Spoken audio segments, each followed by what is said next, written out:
Hi, everybody. I'm Ross Trelevin, and this is another Sprague Spotlight interview.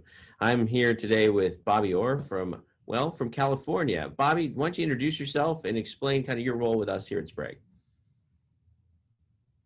Hi, I'm in California, yes, the land of wildfires. Uh, I have been in structural pest control since 2004.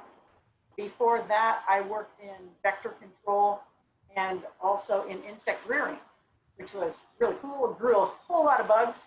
Then I changed over to killing bugs. So maybe I'm going to get even sometime. Um, I really like entomology. I didn't think I was going to get into it. I really like reptiles better, but I thought, well, maybe I'll see some reptiles if I'm out catching bugs. So kind of worked. Um, yeah, and I really like teaching kids science. So entomology is really useful for that. I like to get kids into science fairs that are local, and it's hard to get them to focus on something that long to do a good project, but I work on that too. Um, Well, but yeah, take me back then to insect rearing. I wouldn't say that that's a very common thing that people have done very often, but it's in your past. What is that like? What kind of insects were you rearing? How does that even work? it's really interesting. I got into it after I got my degree. Um, I was raising a predatory mite that is used in strawberry cropping to get the spider mites, and now it actually it's marijuana growing too, because you don't want to use any pesticides. So I was working for Syngenta, which it was called Syngenta, and we were making tens of millions a day.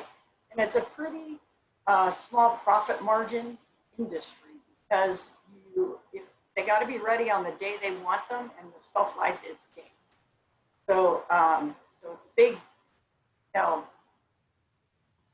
great thing. You plan when you got to have the plants ready, and then you put the pest on there, and then when they're ready, then you put the pest on, and then they all got to be ready at the same time when the customer wants. So Wow. kind of interesting. I actually had an opportunity to go to Bulgaria with my daughter because she did her science project on oviposition rates using uh, uh, artificial diet versus the regular, which is moth eggs. So yeah, we got to go teach Bulgaria how to raise this grand adventure. So, which insects were they that you were trying to raise? There, the mites, the predaceous mites, Ligus bug parasitoid, and that one I took from a university colony to roll into a production colony so that you could mass rear them. And then also the Aureus, which is the thrips predator, and some white fly parasitoid. And then at the same time I was working there, I lived at another insect rearing place that grew fly parasitoids. So that kind of was led into my first pest control thing because they had this practice of throwing the maggot food in the trash, and the meat bees would come for miles around, and there were zillions of meat bees everywhere. And so we learned how to kill them. And that's when I created my meat bee certain death secret recipe for meat bees. That is awesome. Well, I appreciate you taking us through that. So that was when you started to think about pest control, or did that come a little later? Yeah, that came a little bit later when I moved over to started at Terminex, and really they weren't going to hire me. They said you're overqualified, and because you have a degree, and it was an inside sales position. And I said that my grandmother said that education is the lightest burden you'll ever carry. I told him that. I told him that, and I said, "Are you going to tell me my grandmother is wrong?" Hired me. So So that's how I got into structural pest control. I love that phrase. Education is the lightest burden you'll ever carry. That is good. I might use that. I'll cite my source, but I might use that down the road here. So you just joined us just here this year. What are some of the maybe the interesting things you've done in your career before coming to work at Sprague?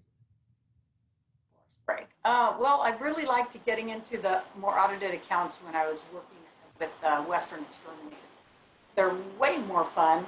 There's way more challenges, and you get on the roof. That in residential.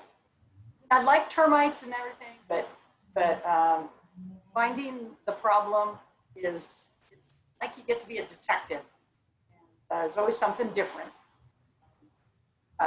Like that time on the roof where I found the Turkestan roaches in air. They were underneath a leaking air handler. They were getting into the structure from the roof. That's so cool. That's so cool. So the problems in the commercial zone just more difficult, harder to solve? Yeah, yeah, nothing routine. Maybe there is some routine things, but much more challenging. What drew you to working in with insects and rodents and becoming a BCE in your life? What was the thing that drew you to this field? Well, when I was working for vector control up in Shasta County, it used to be called mosquito abatement, and I took a class in field ecology, and you had to do a project. This is before I even went to university. And so the teacher suggested I do this differential emergence of Culicidae. I said, could you write that down so I can look up those words? And I didn't know what they were. So I did it, and then I got a job with vector control. And they said, well, gosh, if you had a degree, we could hire you as the entomologist. I said, okay. So that's where that started. And that wasn't available, but the insect rearing was. So. Well, since you started here, what are some of the adventures you've been on helping us solve problems? Oh, I haven't got to see some really cool things. Going out to do the site assessments is really fun. Going to work with the technicians in the field, I love to do that. Get to see all kinds of things. And, I've been all along since I kind of got into the technical kind of in a shortcut way. I didn't get to be a technician. I learned what I know about pest control from the technicians that I've worked with. So I get to keep learning every day when I'm out in the field with them. So I really enjoy doing that anytime they'll have me. I live next to Yosemite, so I get to go up there, and that's, such a hardship. Go see Glacier Point, So love being with the guys in the field. That's so cool. That's really cool. I know when I first got into account management, one morning I would be, in the basement of a parking garage at 6 a.m. And then I'd be at lunchtime, I'd be high up in a skyscraper somewhere having a meeting. And that afternoon I might be in a stadium. And that variety to me was so crazy. I just loved having to see all the different places. Sounds like you're getting a tour of California as well. Yes, and I get to go to Reno and soon Las Vegas as well. Excellent. So it's a busy time. Yes, you're gonna be putting a few miles on a car. So, well, how do you balance things between work and home? How do you balance because your passion here sounds like insects and bugs. How do you find balance with all of that? Well, this Sprague is a much more so family oriented that it's not. I feel like I do have balance. Like on the weekends, and I have several kids that I'm mentoring in entomology or entomologists. And so collecting, when the guys find something cool in the field, they know they got to get it to me so I can give it to these kids. And I set them up with a little insect collection, teach them how to pin bugs, and then have fun with that. I live on 5 acres up in the mountains, so there's plenty of chores to do. So, in fact, before I came on with Sprague, I had a little time to do some chores, and I'm not caught up yet. 5 acres is a lot. That sounds like a lot of work. 5 acres in the mountains in California. Were you affected by the wildfires? I was evacuated for 2 weeks, but my house was never in any danger. And I'm very proud of our sheriffs. They have not allowed one looting incident. And it's a huge fire. The perimeter is something almost 300 miles. And they have also no injuries, major injuries or deaths to our firefighters. We have guys from Texas. We have people from Israel fighting fires in California. We have teams from Australia and New Zealand, not to mention York, New Jersey. I mean, everywhere. All the guys I talked to when we went to last Sunday, we made signs.